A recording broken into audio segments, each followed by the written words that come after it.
I pressed the magic pin, and instantly turned into a tiny person. I crawled into the mouse hole to see Niels, but it was really cold inside, so I touched the pin once, and immediately returned to my normal size. I found some matches and a piece of cheese, and carried them into the hole. This way, Niels' home finally became warm, and he could eat his fill. When I left, Niels looked extremely reluctant to say goodbye. This reminded me of my parents. They always left me home alone. That feeling of loneliness was now filled by this tiny friendship.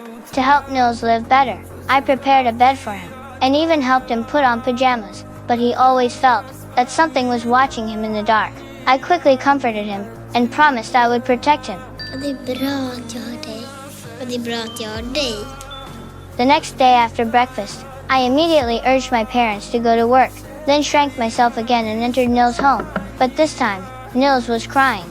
It turned out his food had been stolen by a mouse. I waved my fists to stand up for him. Niels looked at my funny appearance, and finally smiled. Then I tied a string to an alarm clock, and handed the other end to Niels, so he could notify me at any time. Looking at the dusty floor, I brought a thimble and an old toothbrush, and started a big cleanup with Niels. The room slowly became clean, and our hearts became brighter too. If you feel down, why not try this method? We moved a bathtub, and filled it with hot water, so Niels and I could bathe together. We used handkerchiefs as towels, and even my father's comb came in handy. But this scene was seen by a mouse, so it decided to act tonight.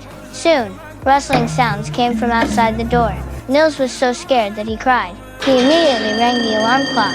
When I heard it, I rushed to his home at once. I blocked the doorway with my body, and Niels came to help too.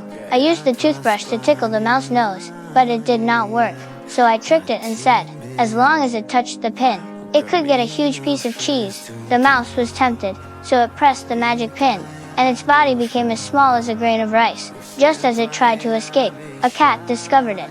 Niels no longer had to be afraid. Do you like this tiny friend? Please comment.